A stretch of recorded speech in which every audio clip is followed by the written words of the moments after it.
the three people involved in formulating legislation for both medical and recreational are the Minister of Justice, the Minister of Health, and the other individual, his name is Bill Blair.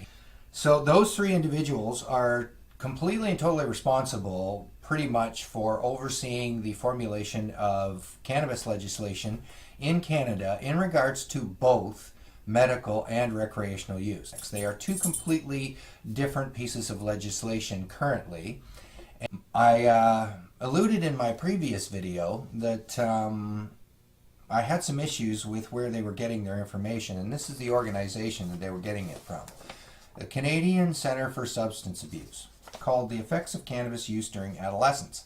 Details what this organization described as a series of myths and misconceptions that Canadian youth were under in regards to long-term cannabis use. And the quote in there, which is also in this document, basically states, "In general, young people have a wide range of opinions about cannabis, some of which reflect inaccurate information and others reflecting conflicting messages received through the media, peers, and adults.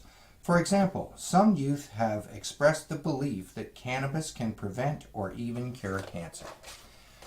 So apparently they believe that the cancer-curing properties of cannabis are a myth. And this is apparently what our Prime Minister is describing as using best practices and best evidence, best scientific evidence. Starting in 1974, summary.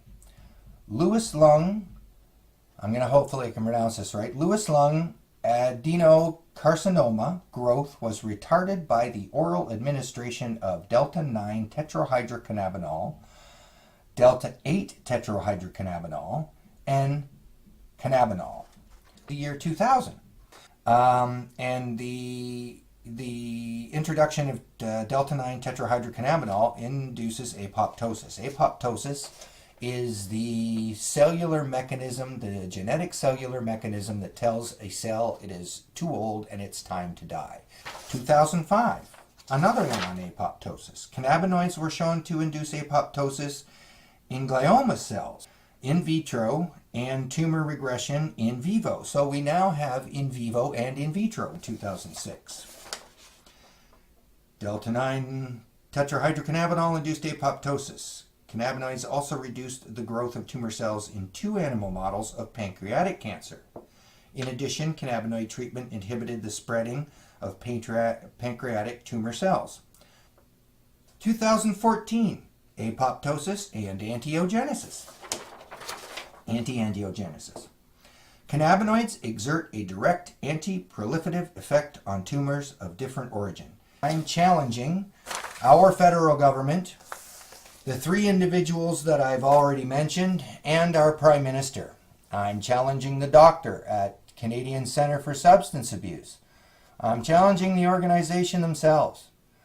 All I'm saying is that I researched it on the internet. I put a couple of pieces together and showed that one of the first statements in your document, it seems to be completely false.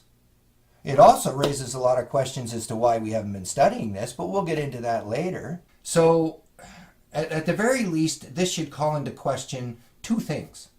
Why did this institution claim that the fact that cannabis can treat or cure cancer is a myth? And why has this not been explored further?